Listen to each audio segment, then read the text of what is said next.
సమాజ అభివృద్ధిలో మహిళలు తమ యొక్క పాత్రను పోషిస్తూ అన్ని రంగాల్లో రాణిస్తున్నారని BJP AP media panelist Gajuwaka convener Karnamreddy Narasimharao అన్నారు. గాజువాక సమీపం పాత కర్ణవానిపాలెం బీజేపీ కార్యాలయం వద్ద కేఎన్ఆర్ ఫౌండేషన్ ఆధ్వర్యంలో అంతర్జాతీయ మహిళా దినోత్సవ వేడుకలు ఘనంగా నిర్వహించారు. ఈ సందర్భంగా వివిధ రంగాల్లో నిష్ణాతులైన సుమారు 54 మంది మహిళలను ఒకే వేదికపైకి తీసుకొచ్చి సత్కరించి అభినందించారు. ఈ సందర్భంగా ఆయన మాట్లాడుతూ ఒకప్పటితో పోలిస్తే నేడు మహిళలు అన్నింటా ముందుంటున్నారని అన్నారు. కేంద్రంలోని నరేంద్ర మోడీ సర్కార్ రాష్ట్రంలోని కూటమి ఆధ్వర్యంలో మహిళలకు అత్యంత ప్రాధాన్యత కల్పిస్తూ వస్తున్నారని తెలిపారు. ఒకవైపు కుటుంబ బాధ్యతలు చూస్తూనే మరోవైపు వ్యాపార, ఉద్యోగ, రాజకీయ రంగాల్లో తమదైన ప్రతిభను చూపిస్తూ మహిళా శక్తిని చాటుతున్నారని కొనియాడారు. ప్రముఖ ఆధ్యాత్మికవేత్త భాస్కర భట్ల ప్రసాద్ శర్మ మంత్రోచ్చరణ చేయగా మహిళలందరినీ కేఎన్ఆర్ సన్మానించి మెమోంటోలు అందజేశారు. ఈ కార్యక్రమంలో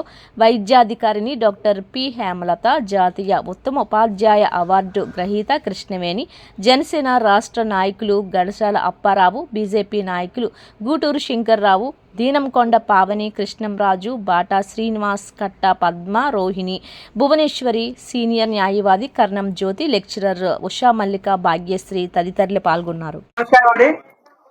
ఈరోజు అంతర్జాతీయ మహిళా దినోత్సవం సందర్భంగా ప్రతి సంవత్సరం మాదిరిగానే ఈ సంవత్సరం కూడా మా రాష్ట్ర అధ్యక్షులు శ్రీ పివిఎన్ మాధవ్ గారి సూచనల మేరకు గాజువాక బీజేపీ కార్యాలయంలో గత 15 సంవత్సరాలకు పైగా వివిధ రంగాల్లో, ముఖ్యంగా వైద్య రంగంలో, కళారంగంలో, న్యాయ రంగంలో, క్రీడా రంగంలో, అదేవిధంగా విద్యా రంగంలో మరియు సాంస్కృతిక రంగంలో ఏఎన్ఎంలకి, అదే సచివాలయ సిబ్బందికి, బ్యాంకింగ్ వారికి అందరికీ కూడా మహిళలందరినీ కూడా పిలిచి మా కేఎన్ఆర్ ఫౌండేషన్ తరపు నుంచి, బీజేపీ తరపు నుంచి ఘనంగా సత్కరించుకోవడం జరిగింది. మన అందరికీ తెలుసు మహిళల యొక్క ప్రాముఖ్యత. ఒక తల్లిగా, ఒక చెల్లిగా, ఒక అక్కగా, ఒక అత్తగా, ఒక అమ్మగా అందరికీ కూడా విశేష సేవలు అందిస్తూ మరి ఇంట్లో పనులు చేసుకుంటూ సమాజ సేవకి, అదేవిధంగా మన వికసిత భారత లక్ష్యంగా ప్రధానమంత్రి శ్రీ నరేంద్ర మోదీ గారు పనిచేస్తున్నారు. 2047 నాటికి భారతదేశం ఆర్థికంగా నెంబర్ 1 స్థానానికి వెళ్ళాలన్నదే ప్రధానమంత్రి నరేంద్ర మోదీ గారి కళ. మరి అందుకే కేంద్రం మరియు రాష్ట్ర ప్రభుత్వం, కూటమి ప్రభుత్వం ఏ పథకం పెట్టినా సరే మహిళల పేరు మీదే పెట్టడం జరుగుతుంది. ఆయుష్మాన్ భారత్ కానివ్వండి, అదేవిధంగా ఆవాస్ యోజన పథకం, ఎవరికైనా ఇల్లు లేకపోతే ఇల్లు కట్టుకుంటే మహిళల పేరు మీదే ఆవాస్ యోజన పథకం ద్వారా ఇల్లు మంజూరు చేయడం జరుగుతుంది. అదేవిధంగా మహిళలకి ముద్రా లోన్స్ ద్వారా వాళ్ళ కాళ్ళపై వాళ్ళు నిలబడి లోన్స్ పెట్టుకొని వ్యాపారం చేసుకోవడానికి, అదేవిధంగా ఎవరికైనా గ్యాస్ కనెక్షన్ లేకపోతే ఉజ్వల పథకం ద్వారా ప్రధానమంత్రి నరేంద్ర మోదీ గారు మహిళల పేరు మీదే ఉజ్వల పథకం ద్వారా ఉచితంగా గ్యాస్ కనెక్షన్ కూడా ఇస్తున్నారు. ఎవరికైనా కుళాయి కనెక్షన్ లేకపోతే కుళాయి కనెక్షన్ కూడా మహిళల పేరు మీద ఇవ్వడం జరుగుతుంది. అదేవిధంగా అంగన్వాడీ కేంద్రాల ద్వారా మనకి గర్భిణీ స్త్రీలకు పౌష్టికాహారం, అదేవిధంగా చిన్నపిల్లలకి పౌష్టికాహారం, ఇవన్నీ కూడా కేంద్ర రాష్ట్ర ప్రభుత్వాలే అందిస్తున్నాయి. అవన్నీ కూడా తెలియజేయడం జరిగింది. మన భారతదేశంలో మన రాష్ట్రపతి, అత్యున్నత స్థానంలో ఉన్నటువంటి రాష్ట్రపతి గారు కూడా, ద్రౌపది ముర్ము గారు ఒక మహిళా మూర్తే.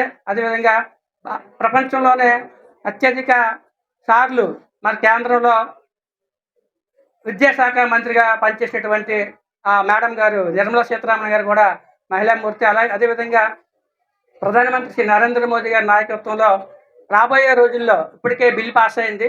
రాజకీయాల్లో కూడా 33% రిజర్వేషన్లు కల్పిస్తూ రాబోయే రోజుల్లో మహిళలు కూడా 33% ఎమ్మెల్యేగా, ఎంపీగా, జడ్పీటీసీలుగా, ఎంపీటీసీలుగా, అదేవిధంగా మన కార్పొరేటర్లుగా మనం చూడబోతున్నాం. మరి నిరంతరం మహిళా అభ్యున్నతికి విశేషంగా కృషి చేసిన ప్రధానమంత్రి నరేంద్ర మోదీ గారికి ధన్యవాదాలు తెలియజేసుకుంటూ, మరి మా ఆహ్వానం మేరకు అతి తక్కువ సమయంలో 2 రోజుల ముందే కార్యక్రమం అనుకున్నాం.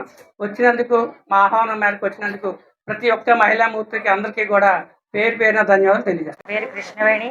నేను నేషనల్ బెస్ట్ టీచర్ అవార్డు పొందాను. ఎవరి చేతుల మీదుగా అంటే ప్రధానమంత్రి గారి చేతుల మీదుగా నేను అందుకోవడం జరిగింది. అది నా యొక్క ఎప్పుడు ఏ రోజులో నా పుణ్యము. ఒక ఆడదానిగా పుట్టి ఎన్నో కష్టాలు పడ్డా మహిళలుగా. ఒక జ్యోతిని వెలిగిస్తే కొవ్వొత్తి ఎలా కరిగిపోతుందో మహిళ కూడా అలాగే కరుగుతూ ఇంటిని సరిదిద్దుకుంటుంది. అందుకే ఇల్లాలి చదువు, ఇంటికి వెలుగు అన్నాము. ఎందుకనంటే మహిళ జాగ్రత్తగా ఉంటే ఆ కుటుంబం అంతా సక్సెస్ అవుతుంది. అలాగే ఒక లీడర్గా ఉంటే గ్రామం సక్సెస్ అవుతుంది. అలాగే దేశానికి ఇప్పుడు మన రాష్ట్రపతి ముర్ము మేడం, ఆ ముర్ము మేడం చూస్తే ఎంతో హ్యాపీ అనిపిస్తుంది. ఎందుకంటే ఎందులోనూ మనం తీసిపోము. మహిళగా మనం కష్టపడతాం, చాలా కష్టపడతాం, కష్టపడటం లేదు అంటలేదు.